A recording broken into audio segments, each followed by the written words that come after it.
Bonjour à vous tous.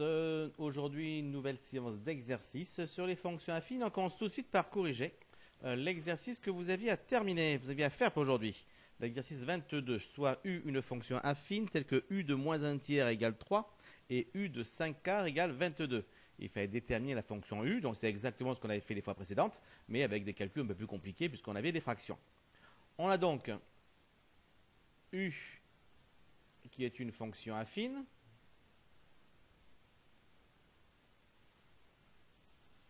Et donc, on peut donc dire que U est tel que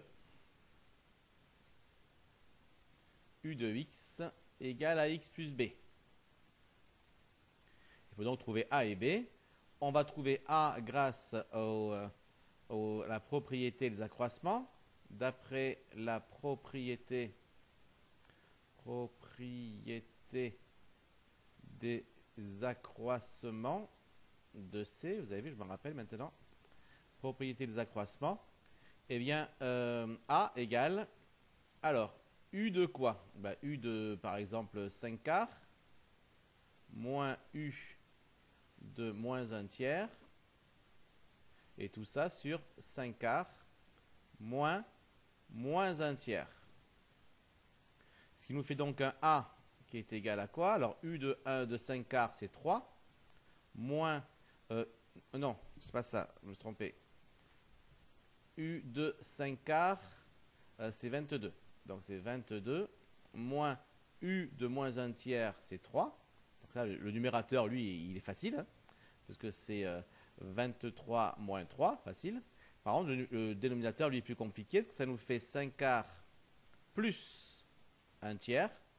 Il va donc falloir mettre le dénominateur au même dénominateur. Ce qui va donc faire A égale, alors déjà le 22 moins 3, je le calcule, comme ça évite de d'écrire à chaque fois tout ça. Ça me fait donc 19. Alors sur combien? Alors j'ai un 4 et un 3. Je vais évidemment prendre 12 comme dénominateur commun. Ce qui veut dire que la première fraction, 5 sur 4, j'ai multiplié le 4 par 3. Donc le 5 doit aussi être multiplié par 3. On obtient donc 15. Et quant à la deuxième fraction 1 sur 3, le 3 a été multiplié par 4, et donc le 1 du numérateur sera lui aussi multiplié par 4, et ça donne donc 4. On obtient alors A qui est égal, donc à 19 sur, alors 15 plus 4 sur 12. Hein. 15 plus 4 sur 12. Ah, là, il m'a fait un truc pas beau.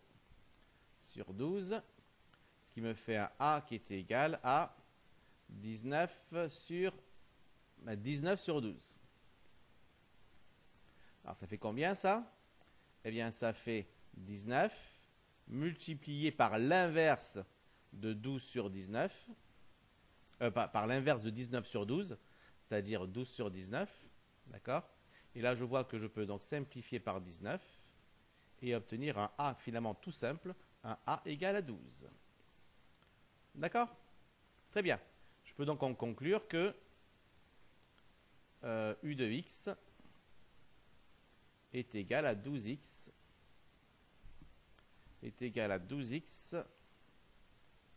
plus b.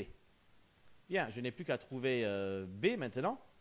Alors pour cela, je prends une des deux valeurs, u de moins 1 tiers égale 3 ou u de 5 quarts égale 22. Je vais prendre u de 5 quarts. Voilà. U de 5 quarts. Qu'est-ce que c'est U de 5 quarts? Voilà. C'est égal à quoi? C'est égal à 12 fois 5 quarts plus B, et c'est égal à 22. Donc j'obtiens ici mon équation, 12 fois 5 quarts plus B égale 22, équation où l'inconnu est B. Alors évidemment, je vois un 4 et un 12, je peux simplifier par 4, il ne va rester plus que 3 ici. Ce qui va me faire donc 3 fois 5, 15, plus B, égale 22. Je n'ai donc le 15 étant trouvé en faisant 3 fois 5, évidemment. Hein. J'ai donc plus que ce 15 dont il faut que je me débarrasse. J'obtiens donc 15 plus B moins 15. J'ajoute moins 15 de chaque côté. 22 moins 15. Et donc, il ne me reste plus que B égale 22 moins 15, ça fait 7. Et donc, je peux conclure que u de x est égal à 12x plus 7. Alors évidemment, comme je fais quand même pas mal de calculs, j'ai envie de vérifier si je ne me suis pas trompé quelque part. Ça peut arriver à tout moment. Donc je prends une calculatrice et je calcule. Alors u de moins 1 tiers. Alors ça sera donc 12 multiplié par, j'ouvre une parenthèse, moins 1 tiers, moins 1 sur 3 donc, plus 7. Plus 7, et ça me fait 3. Est-ce que c'était ce qu'il fallait? Oui, c'est ce qu'il fallait. Après, je calcule également u de 5 quarts. Donc ça fait quoi u de 5 quarts? Ça fait 12 fois 5 quarts. Donc ça fait donc 5 sur 4. Plus 7, et ça fait bien 22. C'est bon, pas d'erreur. C'est bien 12x plus 7 qui est la bonne réponse. N'hésitez pas à prendre une calculatrice pour vérifier. Hein. Quand vous avez droit à la calculatrice, il ne faut vraiment pas hésiter. Si vous n'y avez pas droit, ben, peut-être parfois les calculs sont un peu compliqués à faire pour vérifier, mais malgré tout, ça vaut souvent le coup tout de même. Allez, on continue. Au 23, sur le graphique ci-dessous, les fonctions f, g, h et k, et même u d'ailleurs, ont été représentées. Détermine chacune de ces fonctions. Allez, vous mettez en pause. Vous revenez une fois que vous avez terminé, ou même à la limite une fois que vous avez terminé le premier, le F. Comme ça, on regarde ensemble ce qu'il fallait faire, et après vous serez capable de faire tous les autres de manière facile. D'accord? Allez-y. Faites donc le premier, et on revient pour la correction du premier. Alors, le premier, c'est quoi? Donc, c'est donc la fonction F, donc la fonction df qu'on retrouve donc ici, faite en marron. Donc, moi, je vais prendre du noir parce que je n'ai pas de marron. D'accord? Df ici. D'accord? Alors, cette fonction, qu'est-ce qu'on sait dessus? Ben déjà, on sait que c'est une fonction affine. Pourquoi? Parce que c'est représenté par une droite. Donc déjà, on peut dire que pour f, df, non plutôt f étant représenté, même pas étant, prenons du présent, ce sera plus simple, est représenté par une droite. Donc, ça me donne comme certitude que f est une fonction affine. Maintenant, pour déterminer la fonction affine, il faudrait que je connaisse des valeurs de cette fonction, comme j'ai fait dans l'exercice précédent. Alors, pour connaître ces valeurs, je les connais grâce au graphique. Regardez, grâce à ce graphique, j'ai plein de points sur cette droite. Et chacun de ces points est capable de me donner une valeur de la fonction. Alors bien sûr, je vais prendre des points bien choisis. Des points bien choisis, c'est-à-dire des points où on passe bien sur les carreaux. Par exemple, ce point-là. Ce point, il passe bien au niveau du carreau. D'accord? Je vais donc regarder à quoi correspond ce point. Ce point correspond à pour abscisse. Alors 1,5, puisque vous avez vu que l'unité c'est ici, c'est 2 carreaux. Donc c'est donc 2 carreaux. On peut donc dire que graphiquement, on a f de 1,5, c'est-à-dire 3 demi, qui est égal à combien? Qui est égal à, regarde l'ordonnée ici. Donc c'est 1 pour là, c'est 2 pour là, c'est 3 pour là, c'est 4 pour là. Donc f de 3 demi égale 4. Et également, il faut que je trouve un autre point. Moi, il me plaît bien celui-là, le point ici. D'accord? C'est quoi ce point? C'est moins 1, moins 2, moins 2,5. Moins 2,5, c'est moins 5 demi. Et f de moins 5 demi est égal à 0. D'accord? C'est donc les deux points que je récupère. J'aurais pu en récupérer d'autres, hein, parce que même ce point-là me semble pas mal aussi, ce point-là ici, f de 0, qui vaut donc 2,5, donc 5 demi, il est pas mal à utiliser aussi, hein, parce qu'en plus f de 0, c'est pratique à utiliser. D'accord? Donc on prend les points qui nous intéressent, ceux qui bien sûr passent bien. D'accord? Il y aurait... Après, voilà, parfois, c'est pas toujours évident de savoir exactement si on tombe pile poil sur un carreau ou si on tombe un tout petit peu à côté. Ça, c'est graphiquement. Donc, graphiquement, on n'est jamais sûr à 100% de ce qu'on fait. Alors, maintenant, une fois qu'on a ça, on fait comme tout à l'heure. D'accord? Donc, f est une fonction affine. On va donc chercher la valeur de a, la valeur de b. D'accord? On peut même d'ailleurs, à ce moment-là, une fois qu'on a fait dire c'est une fonction affine, à cet endroit-là, dire que donc f est tel que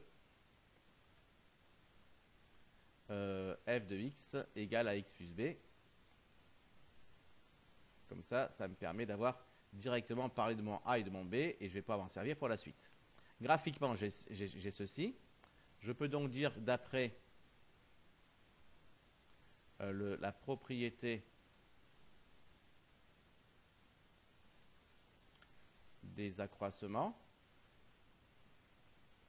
que a qui est égal à f de 3 demi moins f de moins 5 demi sur 3 demi moins 5 demi. D'accord? Alors pourquoi je mets un donc et non pas un or ici? Franchement, les deux auraient été valables ici en fait. Si je mettais un or, ça veut dire bah, j'ai posé ça, mais or, j'utilise la propriété. Ou alors donc parce que je vais utiliser très rapidement ces données-là que j'ai trouvées graphiquement. Voilà, donc en fait, ici, les deux convenaient. Les deux ne disent pas exactement la même chose, mais les deux conviennent. Donc A égale, alors f de 3 demi, c'est combien? C'est 4. F de moins 5 demi, c'est 0, donc 4.0, sur 3 demi plus 5 demi. Ce qui nous fait donc un A égale à 4 sur, alors ça va faire donc 8 demi. 8 demi, d'accord, parce que je fais le 5 plus 3. 8 demi, ça fait évidemment 4, donc ça nous fait 4 sur 4. Et 4 sur 4, c'est égal à 1. On en conclut donc que f de x est égal à x plus b. Je n'ai plus qu'ensuite à chercher la valeur de b. D'accord? Alors, je vais prendre par exemple f de moins 5 demi. Donc f de moins 5 demi est égal donc à moins 5 demi plus b, puisque c'est égal évidemment à x plus b, et là, dans ce cas le x c'est moins 5 demi, et ça fait 0, d'après ce qu'on a écrit ici graphiquement. Donc ça nous donne donc ceci comme équation, d'accord? Et donc il faut donc que je me débarrasse de ce moins 5 demi. Pour cela, j'ajoute 5 demi de chaque côté, et ça me fait donc 0 plus 5 demi. Et donc ça me fait B égale 5 demi. Et donc, je peux conclure que f de x est égal à x plus 5 demi. Voilà. Là, j'ai trouvé ma valeur de f de x. Je dirais que j'ai trouvé par le calcul. Mais on peut également faire différemment, et je dirais même beaucoup plus simple. Regardez. N'oubliez pas qu'on a vu dans la leçon qu'on pouvait le trouver tout ça graphiquement. On a dit quoi? On a dit qu'on se plaçait sur n'importe quel point de la courbe, par exemple celle-ci.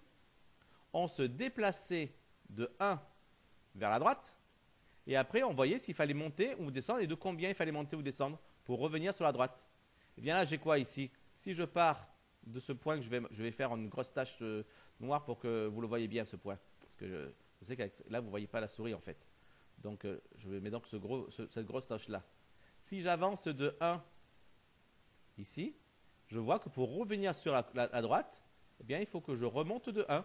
Et le fait de devoir remonter de 1, ça me dit que mon A est égal à 1, tout simplement. Ce A égale 1 ici, je n'ai pas besoin de le calculer en réalité, je le vois de suite sur la figure.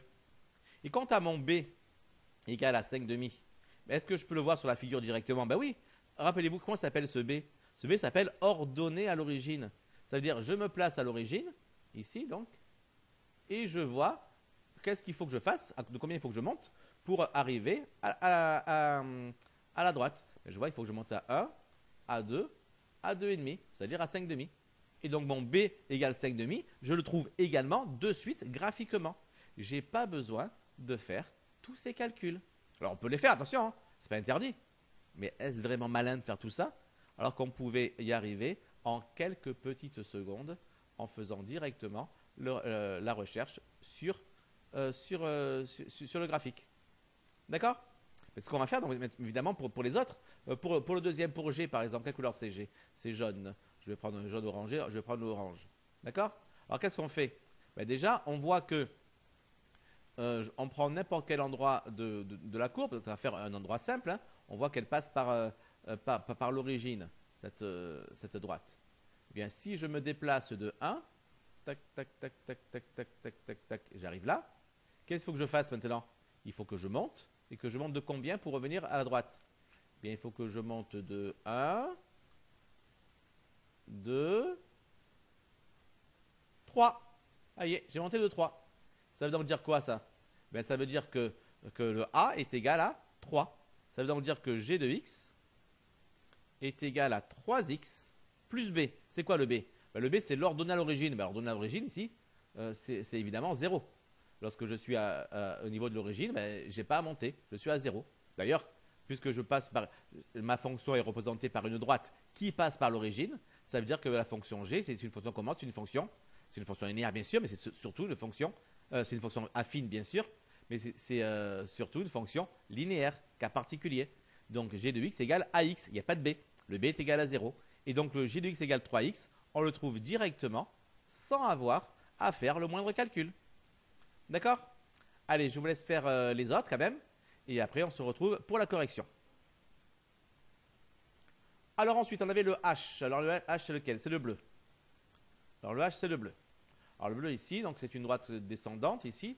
Donc ça sera donc une fonction décroissante. Ça veut dire que le A sera négatif. Alors là, pareil, je me place donc sur un point bien choisi.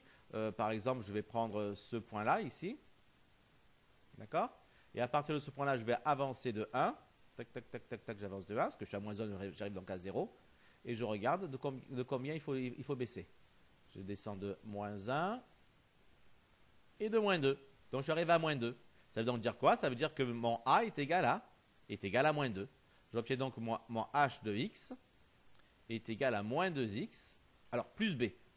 Alors plus B, c'est combien plus B? Ben, toujours pareil. Puisque le B, c'est quoi? C'est l'ordonnée à l'origine. Je me place sur l'origine, ici, et je regarde ce qu'il faut faire pour arriver à la droite. Mais je vois qu'il faut que je descende de moins 2 encore. Donc ça me fait moins 2x, moins 2. Directement, mon h de x se fait très très très facilement. D'accord? Après, il y a le K. Alors le K, c'est lequel? C'est le vert. Alors le vert, il est là. Donc pareil, je vais essayer de trouver un point bien choisi. Celui-ci me semble pas mal. D'accord? Parce qu'il semble bien sur un quadrillage.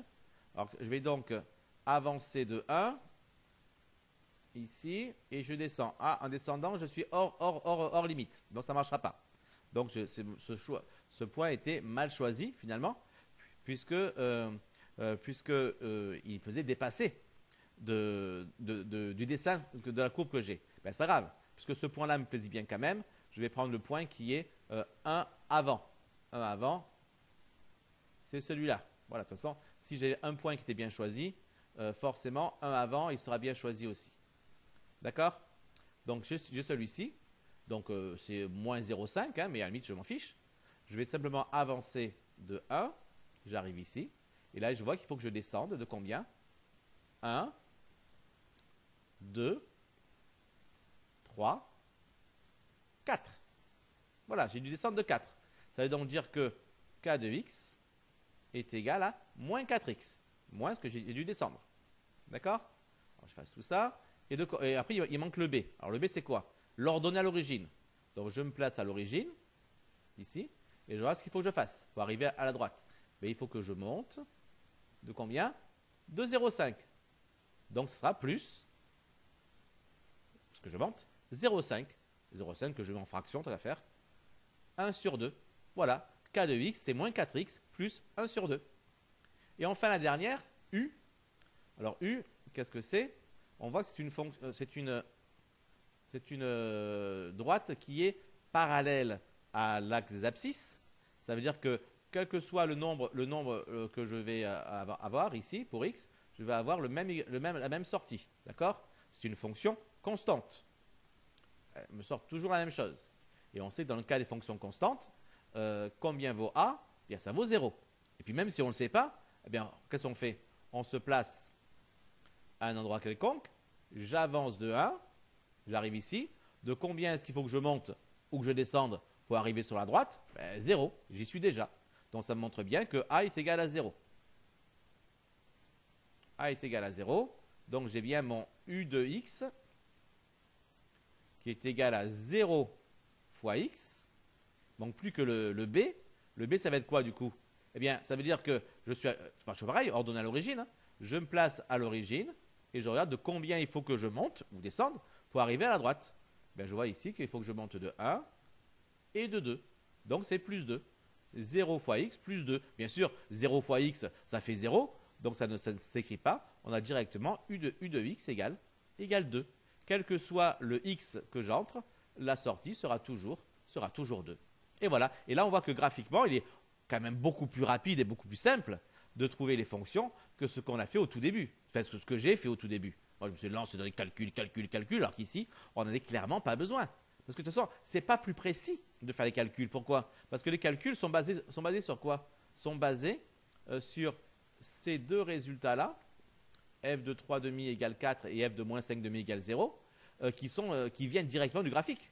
D'accord? Si ces résultats-là sont faux, ou moins approximatifs, ça ne donnera que du résultat approximatif à l'arrivée. Et de même que lorsque je fais graphiquement ma recherche de A et de B, ben, si je fais des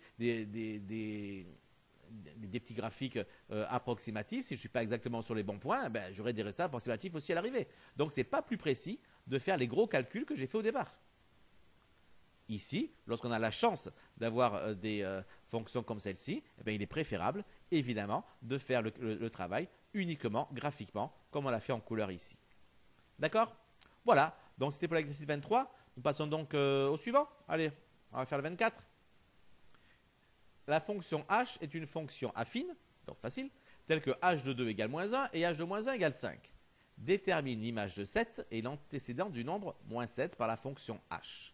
Donc, c'est-à-dire que je sais que dans cette fonction, si je rentre 2, c'est un h ça, il va me sortir moins 1.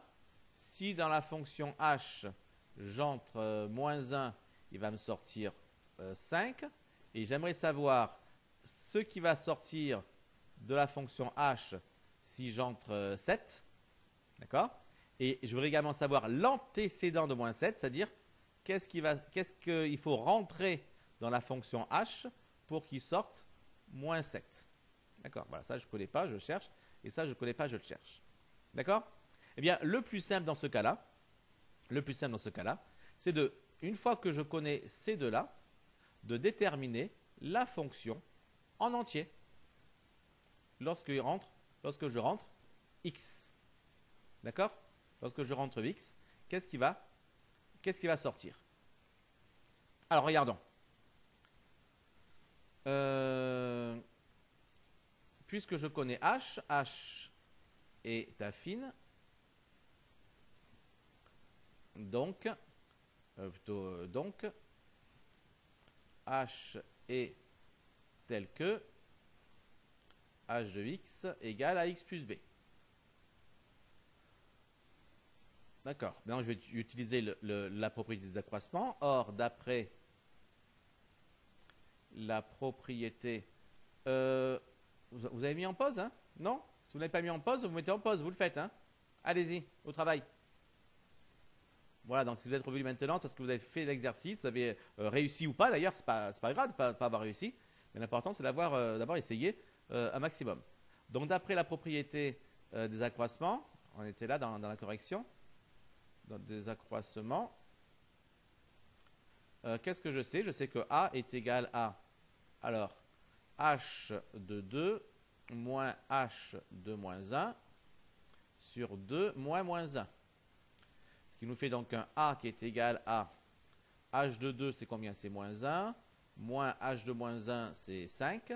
Donc moins 1, moins 5 sur 2 plus 1.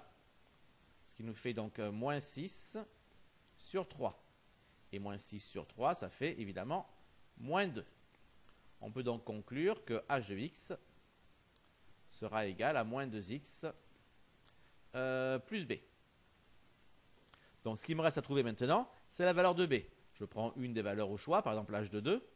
Or, h de 2 est égal à quoi? H de 2, c'est moins 2 fois 2 plus B. Je remplace par x par 2 dans l'expression que j'ai écrite au-dessus. Ce qui me fait, mais je sais que h de 2, c'est égal à moins 1 également. Donc ce qui me fait ceci. J'obtiens donc mon équation où l'inconnu est B. Et je n'ai plus qu'à écrire que ça fait moins 4 plus B égale moins 1.